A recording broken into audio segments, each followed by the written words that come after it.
Hello there. Welcome to this recording, and this one's going to be about ripping logos or working with logos in a way that allows you to work with them easier if they have a background or they're an image like this. I got this image just straight off of Twitter. It's Destiny 2's logo. Um, Use this in a manner where if you're working with a client and you're having to, like, let's say rip out a logo that they have, but they don't have an easy means of giving it to you. It could be on their website, it could be wherever it might be, but it's maybe not the best quality, or there's something where you have to work with a barrier, or they don't even have a logo file to even give you, but they have logos on their site and the social media and sorts, basically. I'm just going to be teaching you my advanced techniques with all of this and how you can achieve being able to rip a logo if you have to for a client or anything, whatever the case may be. I'm going to just start off with doing Control J with my layer. I had already downloaded it and opened it. I didn't have to press any lock icon or anything. And I will work with first going to my adjustments. And I'm going to go to black and white basically here. And then now I'm going to just do auto, see what Photoshop is able to do with it. I am going to work with the colors here. I'm going to make it like really easy for myself. Because the easier it is that we get a black and white point, the easier this will work. Let me see here. I'm just gonna just completely just murder all the colors, just so that I can rip out what I want from it, basically, which is, this basic logo here. And we'll just press OK, and then now we've already done a massive job. We've already done like literally 90% of all the work. So then I would just get like the brush tool, make it an acceptable size, like 15. Clean it up real quick, for yourself. This will help you with being able to go and then get what you want, so that the fine detail of the image is like decent. And so then you can do this, boom, boom. Make sure you get everything the best you can. And that's basically very solid. Make sure there's a good margin of clean area around the logo here, and that it's decent here, I'm gonna say. Like, just like pretty clean and chill. I think it looks pretty good. I have an IPS display, so making sure you have the correct display, that when you're doing this stuff, that it's pretty good. So yeah, having a color accurate display helps a lot with this. So now we got some pretty good detail here. I'm just gonna take like a bigger brush right now, and like, let's say I'm gonna make it like maybe like 50 or 60. I'm just gonna like just majorly like clean this up. I don't have to do a lot, honestly. I don't care about details in the corner or nothing. Then I'm gonna go to background eraser. I don't want to be crazy huge, but I want a good like investment on how it's doing it. And you can literally see like right now, it's doing like a really good job, basically. Boom, we just got the Destiny logo. So now we can even too. Now that this is done, let me just go back to the normal eraser tool. Let me get this to be like, a good 100, 200. That's too big. Maybe like an 80 here. Get that. Just clean that up real quick. This takes a couple of seconds here. Boom. Okay, slap that together. Okay, that looks really good. So now we have this set up here. Now you might be asking to yourself, now I got the logo, I can save it out, PNG, whatever. And that's fine, you can totally do that. But then you may want to go a step further. So go here to the quick selection tool. Say you want to select everything, kaboom. Let Photoshop let Photoshop do its magic.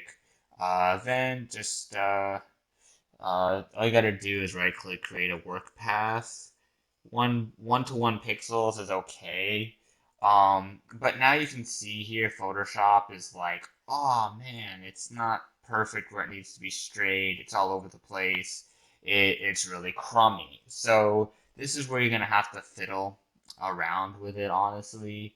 Um, Sometimes too, when it comes down to it, sometimes I'll just manually just pen out the logo.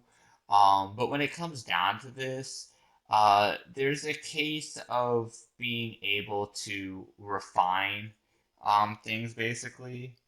Just do Control D there real quick. Sometimes too, go make like a gazillion copies, and then you'll see that there's some other little random things here. So then just take all of them, and now that you've done all that, Control E, and now you can see it's not perfectly clean, but at least now when you go back and you make it a vector, it'll at least be better. So now that we've done this, a lot of the time, honestly, I'll just whip this into Cinema 4D. I'll do the path and I'll export the path back out again. I definitely like how Cinema 4D has really good pen tools, a lot better than Photoshop's or even Illustrator's, in my opinion. That's just me, but that would take a lot of time. So I'm going to do my best here and try to show you what to work with here. I'm just getting these little tiny freckles and like little inconsistency things that can make a difference to some degree. It might be some random speck, the program will pick up on it, and then it will skew the result a little bit. So that's why we want to get it while we can now. I don't know why it's like having such a problem just getting specs, but okay. So that's good. And this being a straight edge here, I'll just fix that real quickly with just a good, decent rectangle in here so that it's clean at least enough that, it's a good pill shape. So, let's see here. Okay, yeah, enter. Yeah, it can be decent. It needs to just be retained here a little bit. So then I might just go and cut that off on the outside. Actually, that may be what I might have to do, just in case.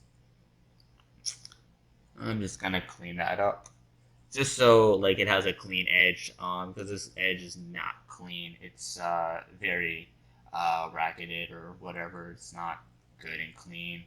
I may not even need the rectangle.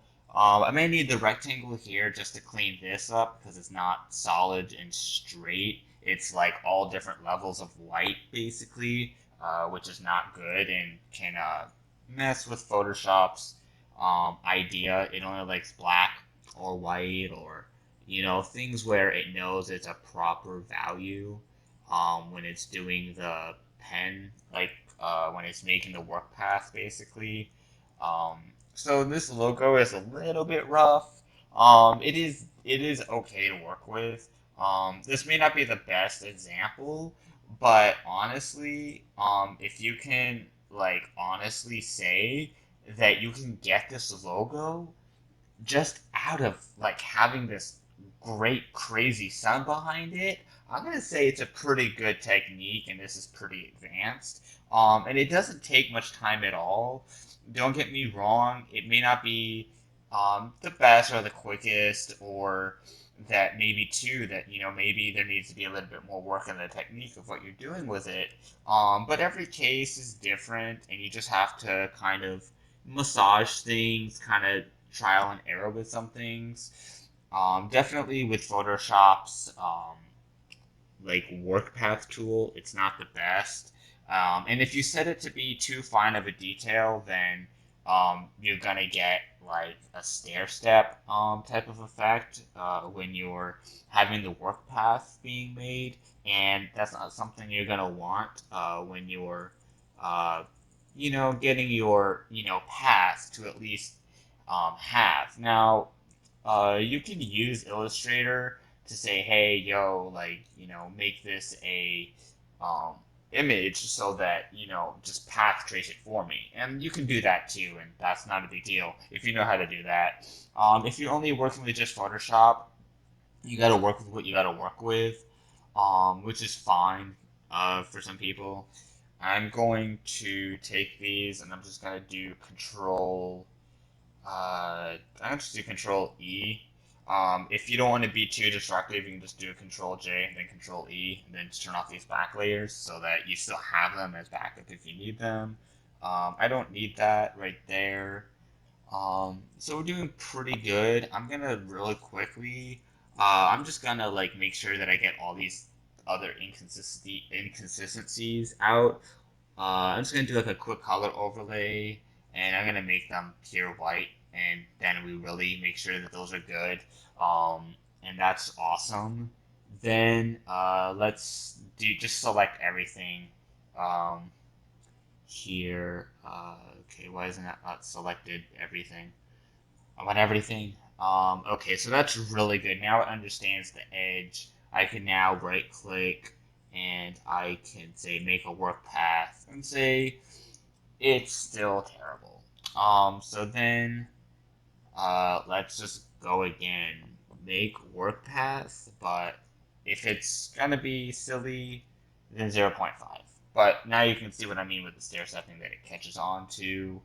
Um, Make work path. Sometimes you gotta play with the numbers for it to be great, or well enough that it can define it. This is not too bad. Um, though you're gonna want to work with this in some other program. Control Z. Oh, I didn't rasterize the layer style, so I was picking up on those low spots. Let's do this again. Um, Sometimes too, to some degree, this work path it isn't perfect, but it looks as though 0.8 is enough for Photoshop to give me a decent vector width, which is okay. I'll show you what I mean. So I'm going to real quickly. I'm gonna make the background black. Um, then move that down. And then I'm going to make a new layer and I'm going to make the foreground color that I want to make it just whatever color on the rainbow. And then I'll just take the pen tool and I will say fill path from these, which is good.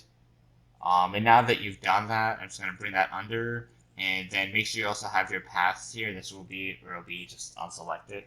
And then I'll show you where it kind of overshot and undershot. So where it was remaking the paths, you can see where it kind of was like, it's not perfect, but it will get you to your destination of having something at least workable with when you want that work path.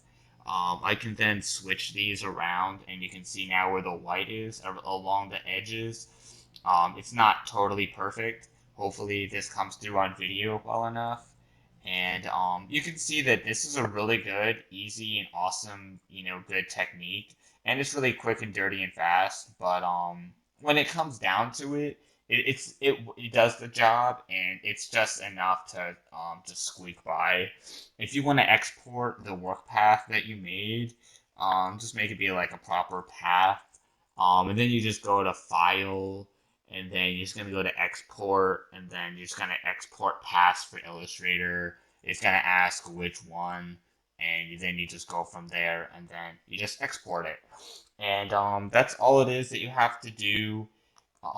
It's really easy, honestly. So hopefully this was mildly informative, and hopefully you can understand the in-depth and advanced technique that goes into being able to extract a logo from an image. And maybe if you need more refinement, I'll make another video on this. And from there, that's all I got for you today. And thank you so much for watching.